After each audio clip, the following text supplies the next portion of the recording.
So, hey everyone, this is Shika from Technical Cloud Knowledge and I hope you all are doing great. So, as we all know that अभी हमारा last lecture Docker के अंदर 42 lecture complete हुआ था and this is the lecture number 43. Okay.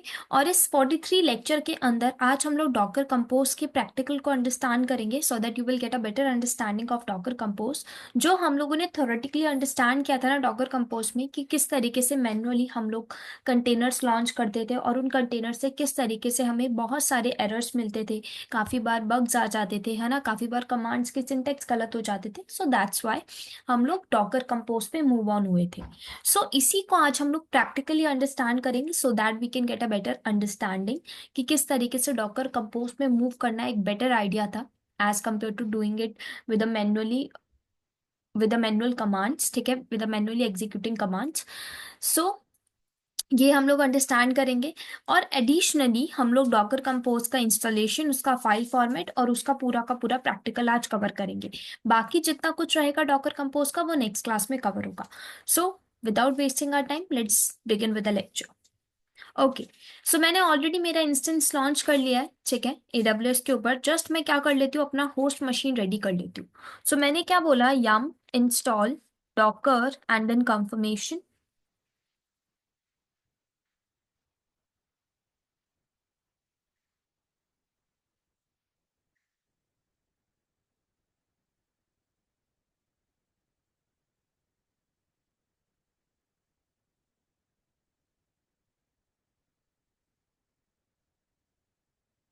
ठीक है, ये done हो गया. इसके बाद मैं क्या करूंगी, सबसे पहले हम लोग क्या करते हैं, सर्विस को इसकी स्टार्ट और इनेबल कर लेते हैं.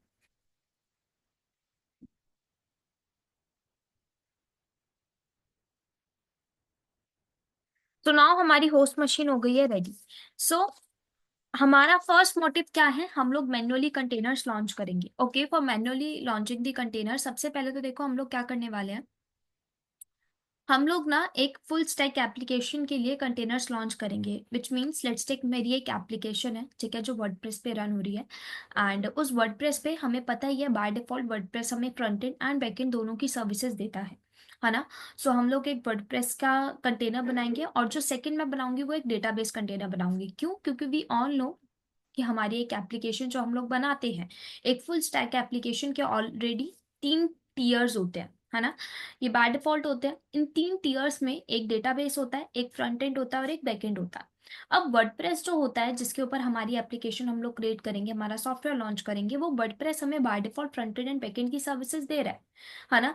और रही बात डेटाबेस की, डेटाबेस की सर्विसेज हमें वर्डप्रेस के थ्रू नहीं मिल रही, सो हमें डेटाबेस का कंटेनर एक डिफरेंट बनाना पड़ेगा.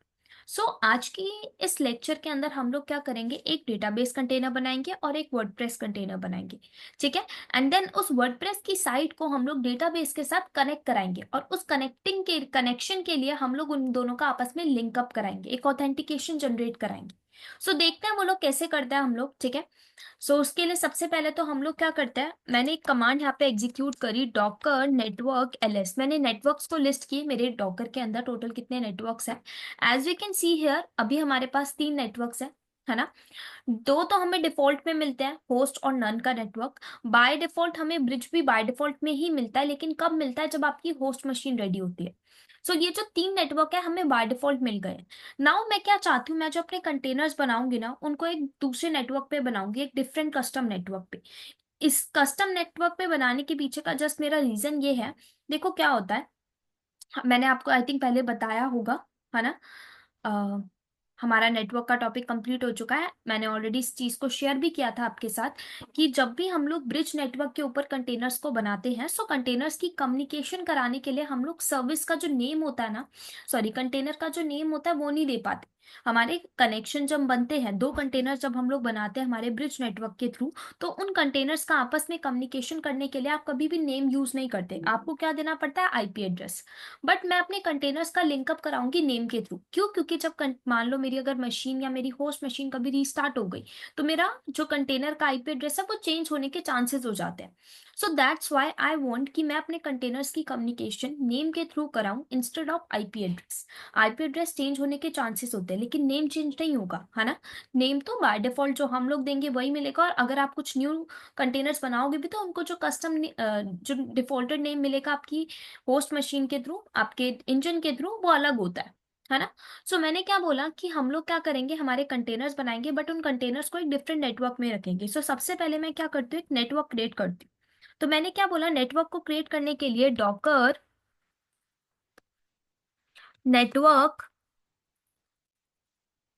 क्रिएट, उस नेटवर्क का नेम मैंने क्या रख लिया, लेट्स टेक माय नेटवर्क। ठीक है, ये नेटवर्क रख लिया मैंने। सो देखो, नेटवर्क को लिस्ट करो, आपका नेटवर्क बन चुका है। और अगर आप इसके आईपी एड्रेस को इंस्पेक्ट करोगे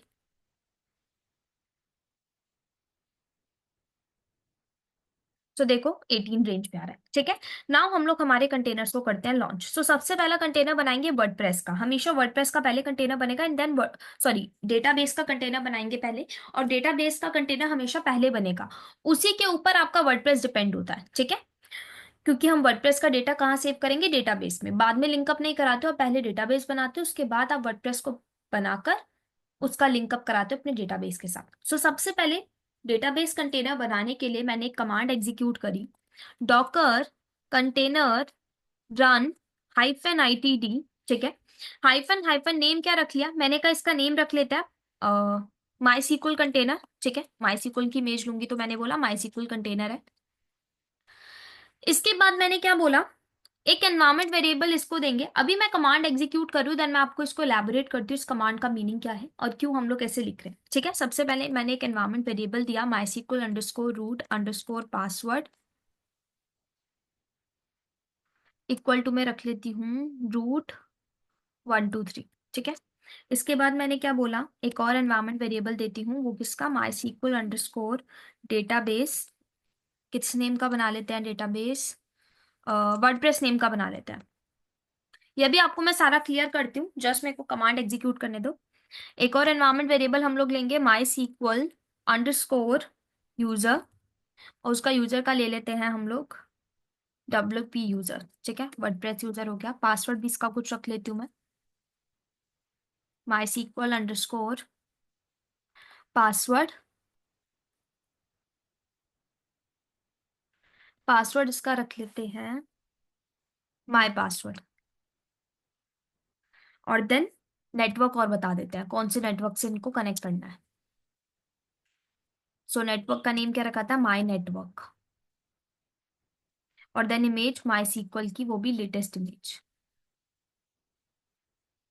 ठीक है, सो सबसे पहले हम लोगों ने नॉर्मली हमारे कंटेनर को रन करवाया है एंड देन उसका एक नेम दिया है which is MySQL container. Afterwards मैंने एक एनवायरमेंट वेरिएबल दिया है and the environment variable is MySQL underscore root underscore password, जो कि मैंने क्या रखा है, रूट 123। इसका मीनिंग है, हमें पता है हमारा जो डेटाबेस कंटेनर होता है वो एक इंपॉर्टेंट कंटेनर होता है जिसके ऊपर हमारा सारा डेटा आता है ना, हमारे साइट का।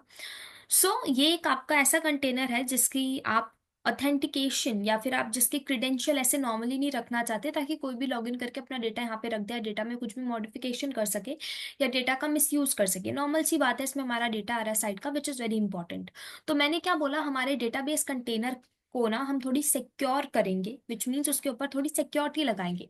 सो दैट्स वाई मैंने इसके ऊपर क्या किया, जो हमारा बाय डिफॉल्ट हमें यूजर मिलता है रूट यूजर, मैंने कहा उस रूट यूजर का एक पासवर्ड रख लेते हैं ताकि कोई भी अगर मेरे इस कंटेनर के अंदर एंटर करे सो सबसे पहले उसको यूजर बताना पड़े कौन से यूजर से लॉगिन करना है एंड देयर आफ्टर उसको पासवर्ड बताना पड़े। तो मैंने क्या रख लिया, मेरे कंटेनर का पासवर्ड रूट 123। आफ्टर दैट हम लोगों ने क्या बोला है, हमें पता है ये एक डेटाबेस कंटेनर है ना, और इसके अंदर हमें एक डेटाबेस बनाना पड़ेगा, वहीं पे जाके हम हमारे साइट का डेटा रखेंगे। मैंने एक डेटाबेस बनाया किस नेम से, वर्डप्रेस नेम से। आफ्टर दैट मैंने क्या बोला, उस वर्डप्रेस डेटाबेस को जो हैंडल करेगा वो एक डिफरेंट यूजर का होगा, वो हमारा रूट यूजर नहीं होगा। वो कौन होगा, वो डिफरेंट यूजर। तो उसके लिए भी मैंने एक एनवायरमेंट वेरिएबल क्या क्रिएट किया है, माई सीक्वल अंडरस्कोर यूजर, एक न्यू यूजर बनाया मैंने WP यूजर के लिए, जो बेसिकली मैंने अपने डेटाबेस के लिए ही बनाया, वर्डप्रेस डेटाबेस के लिए। ठीक है, उसका नाम रखा है WP यूजर। उसी के लिए एक पासवर्ड असाइन किया है, पासवर्ड क्या दिया है, माई पासवर्ड। एंड इसी तरीके से मैंने एक नेटवर्क दिया है और नेटवर्क का नेम रखा है माई नेटवर्क, जो हम लोगों ने अभी क्रिएट किया था। आफ्टर दैट माई सीक्वल की लेटेस्ट इमेज। इस कंटेनर को करो एग्जीक्यूट, कमांड को करो एग्जीक्यूट एंड नाउ आपका कंटेनर बन जाएगा। Just a second. ठीक है।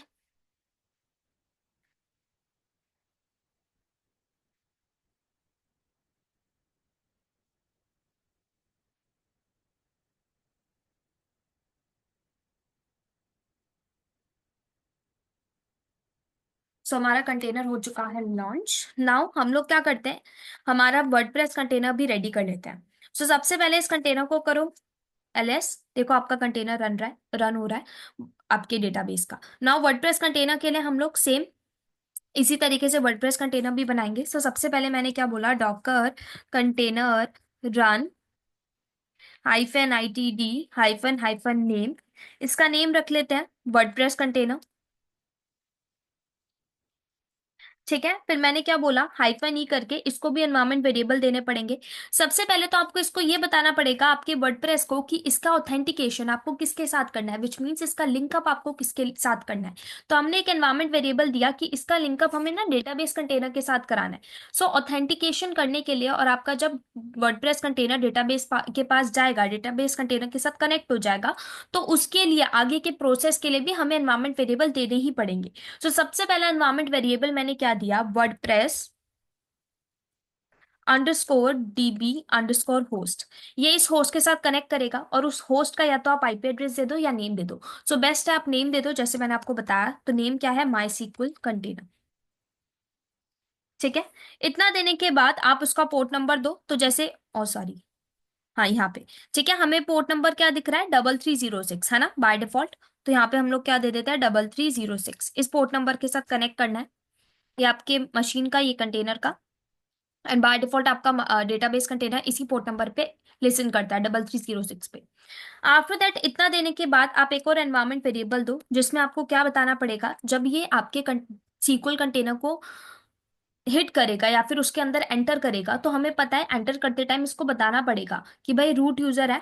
ठीक है, ये रूट यूजर के थ्रू एंटर करना और उसका पासवर्ड बताना 123, तभी आप एंटर कर पाओगे। तो आपको वो बताना पड़ेगा कौन सा आपका यूजर रहेगा। ठीक है, या कौन से डेटाबेस के अंदर आपको जाना है। तो आप डायरेक्ट डेटाबेस भी बता सकते हो, कोई दिक्कत नहीं है। ठीक है, आप यहाँ पे डेटाबेस बता दो, या फिर आपको रूट यूजर का पासवर्ड देना पड़ेगा। तो मैंने कहा कि हम सीधा क्या बोलते हैं, हमारे डेटाबेस कंटेनर के अंदर एंटर करने के बाद आप स्विच करना हमारे नॉर्मल यूजर से, जिसके थ्रू हम लोगों ने डेटाबेस बनाया। मतलब हमारा नॉर्मल यूजर क्या है, WP यूजर। और मैंने क्या बोला था, इसी यूजर को जो हैंडल है, ये यूजर किसको हैंडल कर रहा है, हमारे डेटाबेस को, विच इज वर्डप्रेस नाम का।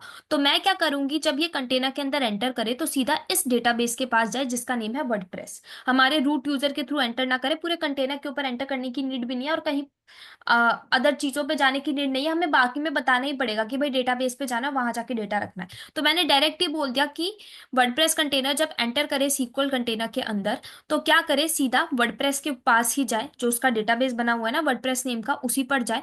तो यहाँ पे आपको बताना पड़ेगा किसके पास जाना है इसको, डायरेक्ट मैंने कहा इसको डेटाबेस के पास ले जाना। तो वर्डप्रेस_db, डेटाबेस का नेम बता दो क्या है। तो हम लोगों ने क्या रखा था, वर्डप्रेस। इतना जाने के बाद अब यहाँ पे आपको बताना पड़ेगा कौन सा यूजर है। ठीक है, आपको ये बताना पड़ेगा, इसको यूजर जो हैंडल कर रहा है वो एक रूट यूजर हैंडल नहीं कर रहा है, वो कौन हैंडल कर रहा है, WP यूजर। तो आपको बताना पड़ेगा जब आप स्विच करो तो इस यूजर पे स्विच करना और उसका पासवर्ड दे देना। तो हाइफन ई करके मैंने क्या बोला, वर्डप्रेस _यूजर इक्वल्स टू क्या यूजर है, WP यूजर। एंड देन हम लोगों ने उसका पासवर्ड क्या रखा था, पासवर्ड भी बता दो, वर्डप्रेस_db_पासवर्ड। क्या पासवर्ड है, माई पासवर्ड।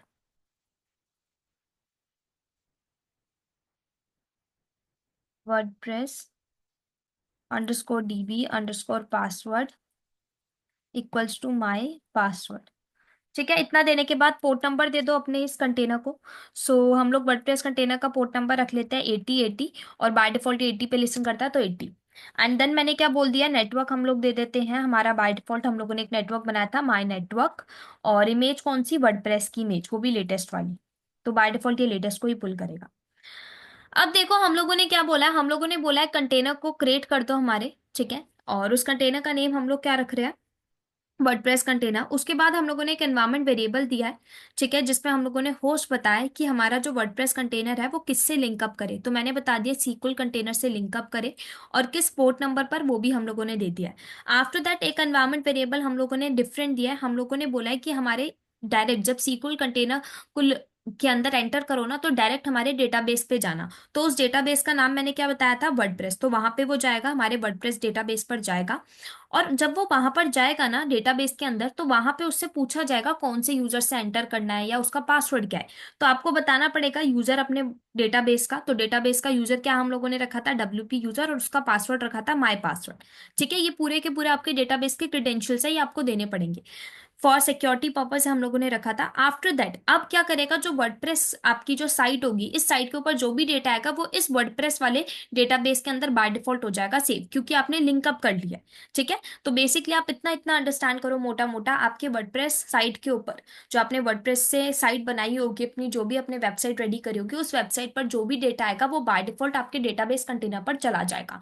क्यों? क्योंकि आपने एक लिंकअप कर दिया है। आफ्टर दैट आपने एक लास्ट पोर्ट नंबर असाइन किया, ठीक है, क्योंकि हम लोगों ने बोला है हम हमें ये पर्टिकुलर वर्डप्रेस वाले हमारी जो साइट चल रही होगी वर्डप्रेस के ऊपर, उस साइट को एक्सेस करना होगा, तो हमें पोर्ट नंबर तो देना ही पड़ेगा।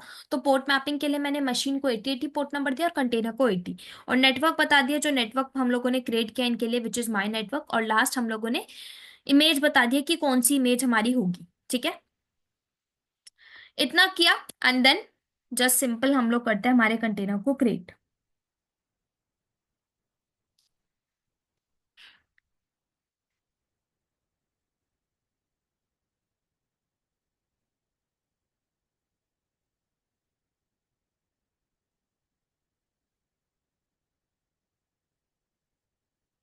ठीक है, अब चेक करते हैं हमारे कंटेनर्स, देखो आ चुके होंगे। देखो 2 कंटेनर्स आ चुके हैं, ठीक है। तो 2 कंटेनर्स हमारे पास यहाँ पे विजिबल है। आफ्टर दैट अब हमें क्या करना है, इन दोनों कंटेनर्स की देखते हैं मैपिंग हो रखी है नहीं हो रखी। तो सबसे पहले मैं वर्डप्रेस के ऊपर जाती हूँ। पोर्ट नंबर हम लोगों ने क्या दिया था, 8080। नाउ क्या कह रहा है, error establishing a database connection, just a second. Port number 8080 दिया है, माई नेटवर्क से कनेक्टेड है।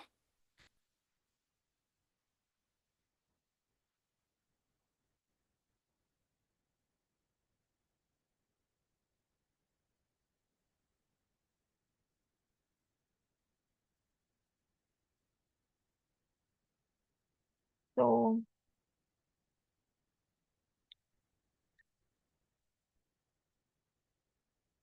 WP यूजर हम लोगों ने दिया था,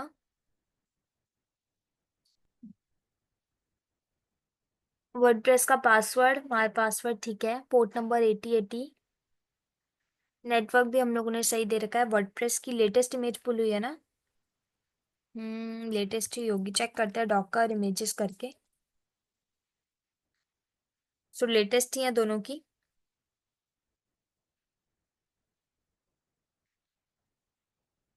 एक बार हिस्ट्री करके मैं चेक करती हूँ कहीं एरर हमारे कहाँ पर है।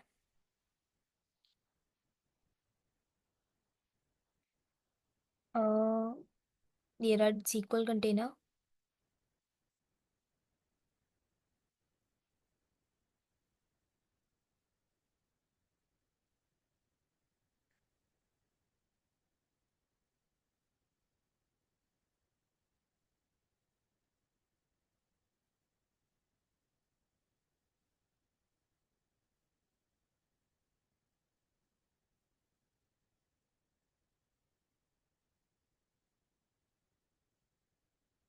बाकी सब तो ठीक है, एक बार चेक करते हैं यहाँ पे दोबारा। Docker container run -ITD। Name हम लोगों ने दे दिया वर्डप्रेस कंटेनर, एनवायरनमेंट वेरिएबल में होस्ट बता दिया है। एंड होस्ट में हम लोगों ने क्या दिया था, माई सीक्वल कंटेनर का नेम और उसका पोर्ट नंबर। देन उसके बाद डेटाबेस का नेम बता दिया है वर्डप्रेस। देन हमारा यूजर बता दिया है। अच्छा, हम लोगों ने यहाँ पे देखो ना DB यूजर नहीं दिया, तो वो यूजर से लॉगिन ही नहीं कर पाया। No worries. Docker container RM, कौन सा कंटेनर, RM-F वर्डप्रेस कंटेनर, इस कंटेनर को करते हैं हम लोग रिमूव। अब यहाँ पे वो सिंपल यूजर से लॉगिन करेगा, और हमारा यूजर नहीं, हमारा डेटाबेस यूजर, हमें बताना पड़ेगा। जैसे डेटाबेस का हम पासवर्ड ले रहे हैं ना, सो ये सिली मिस्टेक हो गई, कोई नहीं, यहाँ पे डीबी पासवर्ड और ये होगा हमारा डीबी यूजर। बस इसको करते हैं check again. DB underscore user WordPress underscore DB underscore user. Now container create हो गया है, दोबारा चेक करते हैं आप। कंटेनर को लिस्ट करते हैं, ठीक है। सो हमारा कंटेनर रेडी। नाउ चेक करते हैं आप। सो देखो अब आ गया, ठीक है। तो वो एक जस्ट सिली मिस्टेक थी। सो यही होता है, एरर्स आ जाते हैं हमारे पास जब हम लोग मैन्युअली करते हैं ना, तो सिली सिली मिस्टेक्स हो ही जाती हैं। तो यही दिक्कत है, तभी हम लोग कंपोज पे गए कि भाई इतना एक तो फालतू का टाइम नहीं लगेगा, और ये जो एरर आते हैं सिली मिस्टेक हो जाती है उससे हम लोग बच जाते हैं। तो ये हम लोग कर लेते हैं। साइट का टाइटल मैं रख लेती हूँ शिखा.com, और यूजर नेम रख लेती हूँ शिखा शर्मा, ठीक है। Just a second. इतना किया, पासवर्ड रख लेते हैं कुछ, root@123 हैशटैग, ठीक है। मेल आईडी कुछ भी दे देते हैं, एंड इतना नॉर्मल है, इंस्टॉल वर्डप्रेस सिंपल, ठीक है। इतना करने के बाद note now and then log in. तो जो भी आपने पासवर्ड रखा है वो पासवर्ड आपको देना है। यूजर नेम या मेल आईडी किसी से भी कर सकते हो, लेट्स टेक मेल आईडी, और मैंने पासवर्ड क्या दिया था, root@123 हैशटैग। हैशटैग नहीं आया है, हैशटैग लॉग इन, ठीक है। तो ये आ गई मेरे पास जैसे साइट, लेट्स टेक। अब मैं बैकएंड पे बैठ के कुछ एडिटिंग करती हूँ। मैंने क्या बोला, इसी को हम लोग एडिट करते हैं, इसको पब्लिश कराते हैं। ऑलरेडी पब्लिश है, जैसे हम इसमें एडिटिंग कर लेते हैं। सो लेट्स टेक, मैंने क्या बोला, हेलो वर्ल्ड की जगह क्या कर देती हूँ, हेलो शिखा। इतनी करे changes and then now save. और अगर आप अब आपको इसको चेक करना है, व्यू पोस्ट पे जाओ, तो इस तरीके से आप अपनी साइट बना सकते हो। डीएनएस के साथ मैप करो इसको, एक अलग डोमेन मिल जाएगा, एंड इस तरीके से आपको वेब पेज आपके सामने अपीयर होंगे, जैसे देख सकते हो। ऐसे ही आते हैं ना बाकी लोग की वेबसाइट्स, यहाँ पे आप जाके ब्लॉग लिख सकते हो, इवेंट्स दे सकते हो, अबाउट में डाल सकते हो इन्फॉर्मेशन, सो ये सब। सो इस तरीके से हम लोग हमारी साइट को करते हैं रेडी। और डेटाबेस है, सारा डेटा हमारे डेटाबेस पे होगा सेव, ठीक है। अब अभी तो हम लोगों ने क्या समझा था, हमारा जो मेन मोटिव था ये समझना कि मैन्युअली कंटेनर को बनाते टाइम हमें एरर्स मिल जाते हैं, है ना। एरर प्रोन सिचुएशन हमारे पास आ जाती है, जो कि हमारे पास अभी आई भी थी, है ना। विद इन फ्यू सेकेंड्स पहले, बिफोर फ्यू सेकंड्स पहले हम लोगों ने देखा भी था कि हमारे पास एरर्स आ चुके थे, है ना। और उसको हमें फिर ट्रबल शूट करना पड़ा, उसमें टाइम गया, मैन्युअली कमांड्स को एग्जीक्यूट करने में बहुत ज़्यादा टाइम लगा। सो देखा जाए तो ओवरऑल अगर हमें देखें, तो हमें इतना ज्यादा लाइक बेनिफिट नहीं मिलता जब हम लोग मैन्युअली कमांड्स को एग्जीक्यूट करते हैं। हमारे सामने बहुत ज्यादा रीजंस होते हैं कि हम लोग डॉकर कंपोज पे मूव करें। क्यों? क्योंकि देखा जाए काफी बार एक तरीके से मैन पावर एक्स्ट्रा लग रही है, ठीक है। टाइम फालतू का हमारा कंज्यूम हो रहा है, फिर देन एरर आ गया तो उसके ऊपर अलग से टाइम जाएगा, ट्रबल शूटिंग करनी पड़ेगी, ठीक है। पूरा का पूरा दिन हमारा वेस्ट हो जाएगा एक ही ट्रबल शूट में बैठे रहने से, और पता चलेगा एक सिली मिस्टेक है। सो ये बहुत ज्यादा कॉम्प्लिकेशंस एक तरीके से क्रिएट करता है मैन्युअली कमांड्स को एग्जीक्यूट करना। और ये तो अभी फिर भी एक छोटी छोटी कमांड्स है, जब बहुत लंबी लंबी पेज की कमांड है तो वहां पर अगर हम लोग इस तरीके से मैन्युअली एक एक नोड के ऊपर जाकर अगर कंटेनर्स को बनाएंगे, ठीक है, इन कमांड्स को एग्जीक्यूट करेंगे, तो वो और ज्यादा टाइम कंज्यूमिंग प्रोसेस होगा। सो हम लोगों ने क्या सोचा कि हम लोग डॉकर कंपोज पे मूव ऑन करते हैं। एज हमारे मार्केट में डॉकर कंपोज आया, सो हम लोग भी, इवन डॉकर की खुद की कम्युनिटीज भी और बाकी इंडस्ट्रीज भी डॉकर कंपोज पे मूव ऑन हुई। सो हम लोग भी क्या करते हैं, डॉकर कंपोज पे मूव करते हैं। सो सबसे पहले मैंने क्या बोला, इन दोनों कंटेनर्स को हम लोग करते हैं हमारी मशीन से रिमूव। तो मैंने बोला docker container RM-F and then दोनों कंटेनर्स को कर दो रिमूव, ठीक है।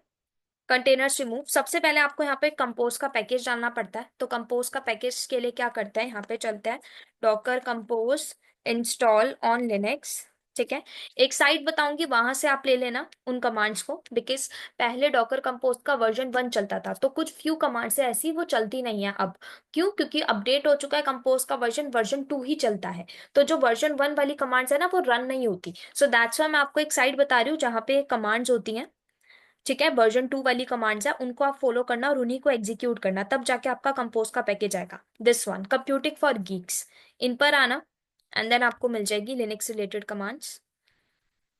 देखो ये रही, ठीक है। तो सबसे पहले क्या बोल रहा है, कर्ल का पैकेज और wget का पैकेज हम लोग इंस्टॉल करा लेते हैं।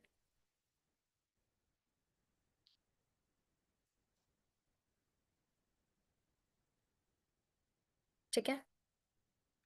आफ्टर दैट इस पूरे के पूरे कमांड्स को एग्जीक्यूट कराना है। ठीक है, बेसिकली डॉकर कंपोज का पैकेज है। अ, अच्छा, आई थिंक पहले से कुछ चल रहा है क्या। Hyphen hyphen allow erasing.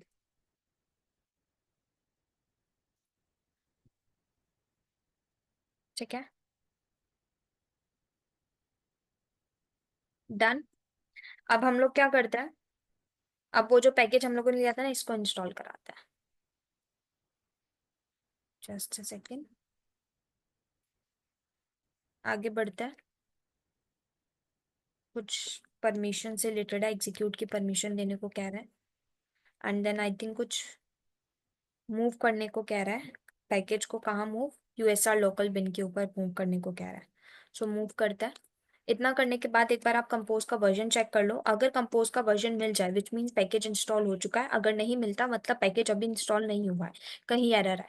सो देखो वर्जन हमें मिल गया, क्या चल रहा है, V2 वर्जन 2। ओके, अब हम लोग क्या करते हैं, देखो Docker compose hyphen hyphen help करोगे ना तो आपको कंपोज की कमांड्स मिल जाएंगी। आप इन कमांड्स को भी फॉलो कर सकते हो। Swarm commands, management commands, common commands, वही कमांड्स में दे रहा है। तो उन्हीं की कमांड्स होती है, क्योंकि कंपोज में कुछ नहीं होता, अप एंड डी होता है। इन्फो आप निकाल सकते हो, इसकी इंफॉर्मेशन में भी सेम कमांड्स ही मिलती है। अच्छा, हम लोगों ने यहाँ पे हाइफन नहीं लगाया। ठीक है, ये रही कमांड्स, ये कुछ कॉमन कमांड्स है, सेम कमांड्स होती है बेसिकली, और कुछ भी नहीं होती आपकी। ठीक है, डॉकर कंपोज की भी कमांड्स। तो हम लोग क्या करते हैं, सबसे पहले हम लोग इन्हीं कंटेनर्स को जो बनाएंगे तो उसके लिए हम लोग को क्या करना पड़ता है, कंपोज फाइल लॉन्च करनी पड़ती है, और उस फाइल में पूरे के पूरे पैरामीटर्स हम डिफाइन कर देते हैं, हमारी सर्विसेज बता देते हैं कि हमें 2 कंटेनर्स बनाने हैं, एक वर्डप्रेस का और एक हमारे डेटाबेस का। तो ये सब कुछ आपको एक फाइल में डिफाइन करना पड़ता है। तो हम लोग क्या करते हैं, मैं आपको एक लिंक दे देती हूँ, वहां से आप अपनी फाइल को ले सकते हो, पूरा का पूरा वहाँ पे कोड वहाँ पे अवेलेबल है आपके। किस तरीके से आप एक फुल स्टैक एप्लीकेशन रेडी कर सकते हो, पूरा का पूरा वहाँ पे कोड अवेलेबल है। तो हम लोग उसी अभी फाइल को लेते हैं, एंड डॉकर कंपोज की फाइल को लिखते कैसे हैं ये सब कुछ हम लोग आगे की क्लासेस में कवर करेंगे। अभी जस्ट आप इतना अंडरस्टैंड करो, फुल स्टैक एप्लीकेशन बनाने के लिए मैंने क्या किया है, मैंने एक कोड उठाया है कहीं से, एक पर्टिकुलर वेबसाइट है वहां से मैंने एक कोड को ले लिया है। तो मैं बता देती हूँ, गिटहब पे हमारे पास एक कोड अवेलेबल होता है वर्डप्रेस पीएचपी माई एडमिन का। ये आ गया देखो मेरे पास ऑलरेडी। ठीक है, ये कंपोज फाइल है आपकी। इस फाइल को कॉपी पेस्ट करो, पूरी की पूरी फाइल को, एंड देन अपनी कंपोज फाइल कर दो लॉन्च, यहाँ तक कॉपी। देन हम लोग क्या करते हैं, हमारी कंपोज फाइल करते हैं लॉन्च। तो मैंने बोला vim Docker hyphen compose dot Yamala.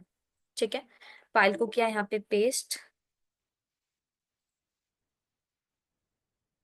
ये ना सिंटेक्स एरर आ रहा है, कोई नहीं, हम लोग क्या करते हैं, नोटपैड पे चलते हैं, इसको करते हैं यहाँ पे पेस्ट। ठीक है, इतना किया। अब इस फाइल को यहाँ से कॉपी करती हूँ, और मैं क्या करती हूँ, एक नॉर्मल सी फाइल बनाती हूँ टच करके, शिखा फाइल। ठीक है, विम करके शिखा फाइल में चलते हैं, और यहाँ पे करती हूँ पेस्ट, फाइल को किया सेव, और इसको मूव करा देती हूँ, move Shikha file to Docker hyphen compose dot YAML file. ठीक है, अब हम लोग चलते हैं हमारी डॉकर कंपोज वाली file, Docker compose dot YAML. ठीक है, आ गया ना। देखो अब हम लोग पहले, सबसे पहले क्या करते हैं, इस फाइल को ना थोड़ा अंडरस्टैंड करते हैं। ठीक है, सबसे ऊपर आ जाओ, देखो सबसे पहले क्या बता रखा है, वर्जन 3। नाउ अब क्वेश्चन ये आता है, ये वर्जन 3 यहाँ पे क्यों मेंशन है। देखो यूजुअली क्या होता है, जब भी आप कंपोज फाइल को लिखते हो ना, तो कंपोज फाइल का अपना एक फॉर्मेट होता है, जिसमें उस वो वर्जन बताता है कि अगर आप का डॉकर इंजन का वर्जन ये है, सो आपको फाइल का फॉर्मेट वर्जन ये वाला लेना है। सो ये आपको पूरा का पूरा बताया जाता है, कैसे, मैं आपको बता देती हूँ। यहाँ पे देखो, Docker compose file format version, इस पे आओ, एंड देन यहाँ पर इस वाली लिंक को ओपन करो। नाउ यहाँ पे आप ऑब्जर्व करोगे, आपको फाइल फॉर्मेट वर्जन मिला है, दिख रहा है। तो अगर आपके इंजन रिलीज इस पर्टिकुलर वर्जन पे है तो आपको ये फॉर्मेट लेना है, अगर आपका इंजन रिलीज इस वर्जन पे है तो आपको ये फॉर्मेट लेना है। ठीक है। सो आपको वर्जन ये डिफाइन करने होता है वहां पर अपनी फाइल के। एंड हाँ, लेट्स टेक अगर मेरा वर्जन है 17.12.0 प्लस, ठीक है, तो अब देखो आप कौन से फाइल के फॉर्मेट ले सकते हो। आप 3.5 से लेकर उसके नीचे के सारे वर्जन ले सकते हो। कम वाले वर्जन रन कर जाएंगे फाइल के लिए, नो डाउट, लेकिन अबव नहीं ले सकते। मतलब अगर 17.12.0 प्लस है ना आपका इंजन का वर्जन, तो आप 3.6 नहीं ले सकते, लेकिन हाँ 3.5 से लेके नीचे वाले कितने भी ले सकते हो। तो ये हमेशा याद रखना, अगर आपका डॉकर इंजन कुछ भी है और आप उससे फाइल फॉर्मेट का वर्जन कम वाला ले रहे हो, तो आपकी फाइल बन जाएगी, लेकिन अबव वाले में नहीं बनेगी। क्यों? क्योंकि अबव वाले में अपडेशन हो चुकी होगी। ठीक है। सो अभी हम लोग चलते हैं हमारी फाइल पे, तो वर्जन क्या दिखा रहा है? 3। नाउ सर्विसेज में, सो देर आर टोटल 3 सर्विसेज हमारी रनिंग हो रही है। सबसे पहली सर्विस है डेटाबेस की, सेकंड सर्विस है हमारी पीएचपी माई एडमिन की, and the third third service जो हमारी चल रही है वो किसकी चल रही है? वो चल रही है हमारी वर्डप्रेस की। ठीक है। सो सबसे पहले तो हम लोग इसको अंडरस्टैंड करते हैं, इन तीनों सर्विसेज को। ठीक है। इन तीनों सर्विसेज का यूज केस क्या है और किस तरीके से हमारे कंटेनर्स बनेंगे। सो सबसे पहले मैंने क्या बोला, यहाँ पे अगर हम ऑब्जर्व करें, फर्स्ट सर्विस हमारी डेटाबेस सर्विस, मतलब सबसे पहला बनेगा आपका डेटाबेस कंटेनर। ठीक है, जिसका नेम क्या रहेगा? यहाँ पे आप देख सकते हो नेम क्या रहेगा? डीबी। आफ्टर दैट उसके लिए इमेज कौन सी ली गई है? माई की 5.7 वर्जन। वॉल्यूम्स आपने क्या कहा है? अपने डेटाबेस का एक अलग से वॉल्यूम रखा है कि अगर डेटाबेस कंटेनर डिलीट हो जाए तो उसका डेटा सारा इस पर्टिकुलर वॉल्यूम पे जाके सेव हो जाए। और वॉल्यूम किस नेम से बनाई है आपने? DB_डेटा नेम से। ठीक है। और बाय डिफॉल्ट पाथ कहाँ होता है जहाँ पे डेटाबेस सारा सेव होता है, डेटाबेस का सारा डेटा सेव होता है, वो होता है बैड लिब माई में। तो जब भी आप कोई डेटाबेस का कंटेनर बनाते हो, माई का कंटेनर बनाते हो, तो बाय डिफॉल्ट उसका डेटा इसी पाथ पर जाकर सेव होता है। ठीक है। आफ्टर दैट हम लोगों ने बोला रीस्टार्ट ऑलवेज, मतलब अगर मेरा कंटेनर बाय डिफॉल्ट खुद से अगर कभी डाउन पड़ चला गया, ठीक है, तो रीस्टार्ट कर देना। कंटेनर क्रैश हो गया तो रीस्टार्ट कर देना। तो आपने बता दिया यहाँ पे रीस्टार्ट ऑलवेज की पॉलिसी है, मतलब कुछ भी हो मेरा कंटेनर ऑलवेज रीस्टार्ट कर देना। आफ्टर दैट आपने एनवायरमेंट वेरिएबल्स दिए हैं और उसमें क्या दिया है? आपने रूट का पासवर्ड दिया है, पासवर्ड। डेटाबेस बनाया वर्डप्रेस नेम से, यूजर बनाया आपने वर्डप्रेस नेम से, और उस यूजर को भी एक पासवर्ड दिया है वर्डप्रेस नेम से। ठीक है, जैसे हम लोगों ने कंटेनर मैन्युअली बनाया था तो वहां पे एनवायरमेंट वेरिएबल दिए थे, सेम एनवायरमेंट वेरिएबल हमारी इस फाइल के अंदर हम लोगों ने लिखे हैं। ठीक है। आगे आपने नेटवर्क क्या बोला है? तो आप एक नेटवर्क, आपका एक बाय डिफॉल्ट एक नेटवर्क बनेगा WP साइट नेम से, और वही नेटवर्क आपने प्रोवाइड किया है। ठीक है। सेकेंड सर्विस चल रही है पीएचपी माई एडमिन की। नाउ काफी लोग क्वेश्चन ये करते हैं कि पीएचपी माई एडमिन बेसिकली है क्या? क्या ये भी एक अनदर डेटाबेस है क्या? No, it is not a database. ये बेसिकली एक टूल है डेटाबेस की मैनेजमेंट के लिए। ठीक है, तो आप बोल सकते हो एक ओपन सोर्स टूल है जिसके थ्रू आप अपने डेटाबेस कंटेनर को मैनेज कर पाते हो। तो अगर आपका माई का कंटेनर है या फिर MariaDB का कंटेनर है, किसी का भी, तो ये दोनों डेटाबेसेस को हैंडल करने के लिए और मैनेज करने के लिए हमारे पास पीएचपी माई एडमिन होता है। ये बेसिकली आपको एक ग्राफिकल इंटरफेस दे देता है जहाँ पे आपको पूरा का पूरा दिखता है आपके डेटाबेस की मैनेजमेंट। आपको दिखती है कि टोटल आपके डेटाबेस पर क्वेरीज कितनी आई, ठीक है, उसके पूरे के पूरे टेबल्स दिख जाते हैं, रोज दिखता है, पूरा का पूरा डेटाबेसेस आपको मिलता है जितने भी सेव है। ठीक है। और अगर डेटा को इंपोर्ट कराना, एक्सपोर्ट कराना, तो आप पीएचपी माई एडमिन के थ्रू करा सकते हो। सो पूरा का पूरा आपको एक ग्राफिकल कंसोल मिल जाता है पीएचपी माई एडमिन से डेटाबेस को मैनेज करने के लिए। ठीक है। आगे बढ़ते हैं। ये आपका पीएचपी माई एडमिन क्या बता रहा है? डिपेंड्स ऑन, किसके ऊपर डिपेंड है? डेटाबेस पर। मतलब इससे पहले आपको बनाना पड़ेगा डेटाबेस, तो पहले बनेगा आपका डेटाबेस कंटेनर, उसके बाद ये जो पीएचपी माई एडमिन बनेगा फॉर डेटाबेस मैनेजमेंट, वो किस पे डिपेंड होगा? आपके इसी डेटाबेस पे। आफ्टर दैट आपने पीएचपी माई एडमिन की इमेज ली है। रीस्टार्ट ऑलवेज, कंटेनर क्रैश होता है या डिलीट हो जाता है, डाउन हो जाता है, ऑटोमेटिकली रीस्टार्ट कर देना। पोर्ट आपने दिया है पीएचपी माई एडमिन में 8080 पोर्ट नंबर मशीन को, and then 80 port number container को। एनवायरमेंट वेरिएबल में क्या दिया है? PMA होस्ट, मतलब इसकी ऑथेंटिकेशन भी आप डेटाबेस से करा रहे हो, और डेटाबेस का नेम आपने दे दिया है। ठीक है।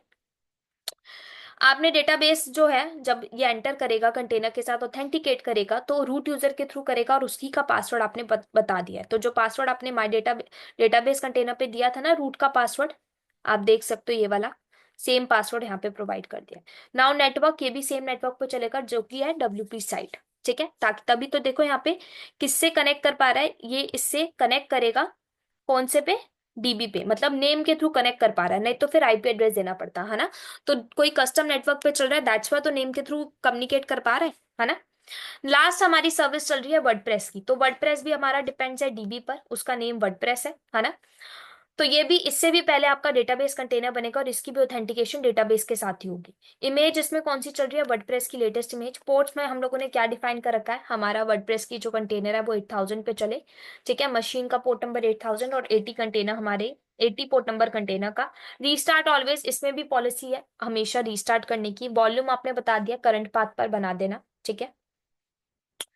और आपने बता दिया है दैट www.html, जो भी यहाँ पे डेटा पड़ा होगा वो सारा फैच होकर कहाँ आ जाए, हमारे इस करंट पाथ पर एक वॉल्यूम को क्रिएट कर देना, ठीक है। या फिर बाय डिफॉल्ट डॉकर लिब जो होता है ना वहां पर चली जाएगी, ठीक है। तो एक डायनेमिक वॉल्यूम आपने दी है। आफ्टर दैट एनवायरमेंट वेरिएबल में आपने क्या डिफाइन कर दिया, अगेन डीबी होस्ट, मतलब डीबी के साथ ऑथेंटिकेशन करना है। तो आपने बता दिया है आपके डेटाबेस कंटेनर का नेम और उसका पोर्ट नंबर, इसके साथ ऑथेंटिकेशन करना है, कनेक्शन बनेगा एक। एंड देन उसी यूजर का नाम बता दिया, जहां जो डेटाबेस आपने बनाया ना उस डेटाबेस को लॉग इन करने के लिए आपके पास यूजर तो होना चाहिए जो उस डेटाबेस को हैंडल कर रहा है। So we all know WordPress नाम का एक यूजर हैंडल कर रहा है, उसी का पासवर्ड आपने दे दिया है। नेटवर्क बता दिया किस नेटवर्क पे चल रहा है, एंड देन यही सब चीजें। तो हम देख सकते हैं हमारे जो एक्स्ट्रा चीजें क्रिएट होंगी, आपने नीचे बता दिया नेटवर्क बनाना WP साइट नेम से और वॉल्यूम बनाना DB_डेटा नेम से। सो ये इस तरीके से आप कंपोज फाइल राइट करते हो, एंड देन नाउ फाइल को कर दो सेव। और कुछ नहीं करना होता आपको, जस्ट एक कमांड एग्जीक्यूट करनी होती है, डॉकर कंपोज अप -d। जब अपनी फाइल को आप अप कर देते हो ऑटोमेटिकली आपके कंटेनर्स रेडी हो जाते हैं, ठीक है। सो ये कंपोज फाइल को लिखते कैसे, सिंटेक्स था क्या, ये सब कुछ अभी हम लोग आगे की क्लास में कवर करेंगे। सो डोंट वरी, अभी जस्ट इतना अंडरस्टैंड करो कि कंपोज फाइल हम लोगों ने कैसे लॉन्च करी है, क्या क्या उसके अंदर सर्विसेज चल रही है और किस तरीके से कंटेनर आपके बन रहे हैं, ठीक है। So with in few second आपके कंटेनर्स बन जाएंगे। अभी PHP में एडमिन और डेटाबेस का बन रहा है, ठीक है। आफ्टर दैट देखो आपका वर्डप्रेस का बन रहा है। तो तीनों कंटेनर बन चुके हैं, आप चेक कर सकते हो। देखो तीनों कंटेनर बन गए, ठीक है। और अगर आप अभी नेटवर्क को चेक करोगे ना तो एक नेटवर्क भी आपका बन चुका होगा WP साइट नेम से, ये देखो बन गया, ठीक है। तो ये हमारा कस्टम नेटवर्क बन गया। और अगर आप चेक करोगे ना आपके सामने सेम 8080 पे करो तो PHP में एडमिन का मिलेगा, डेटाबेस जिसपे मैनेज होता है। तो देखो आ भी गया इधर, है ना, ठीक है। इसको लॉग इन कर सकते हो और 8000 पे आपको मिल जाएगी आपकी वर्डप्रेस की साइट, ठीक है। सो आई होप आपको ये क्लास पूरी की पूरी आज समझ आई होगी, ठीक है। कोई डाउट नहीं होगा। एंड डॉकर कंपोज का इंस्टॉलेशन का मैंने आपको पहले ही लिंक बता दिया है, कौन सा पेज है जहां से आपको लेना है, ठीक है। फाइल फॉर्मेट के लिए आपको यहाँ जाना है, डॉक्टर की ऑफिशियल डॉक्यूमेंटेशन में, ठीक है। एंड बाकी सब कुछ ये आप देख सकते हो। तो अभी हम लोगों ने ऑब्जर्व किया, हम लोगों ने जस्ट फाइल को कॉपी पेस्ट किया, फाइल को अप किया, ऑटोमेटिकली कंटेनर्स हो गए रेडी, हमारा इतना टाइम वेस्ट ही नहीं हुआ। लेकिन जब हम लोग मैन्युअली कंटेनर्स को बना रहे थे तो उसमें बहुत ज्यादा टाइम कंज्यूमिंग वो प्रोसेस था, है ना। सो दैट्स हाउ हम लोग सभी लोग, इवन इंडस्ट्री में भी सभी लोग डॉकर कंपोज पे मूव ऑन हुए। Instead of executing all containers manually, हमें लगा कि भाई बेस्ट मेथड कौन सा है, डॉकर कंपोज, ठीक है। सो आई होप कि आपको समझ आया होगा। And will meet soon with a new lecture on docker compose. सबसे पहले क्या अंडरस्टैंड करेंगे हम लोग, यही अंडरस्टैंड करेंगे कि कंपोज फाइल को लिखते कैसे, ठीक है। So okay guys, that's it for today.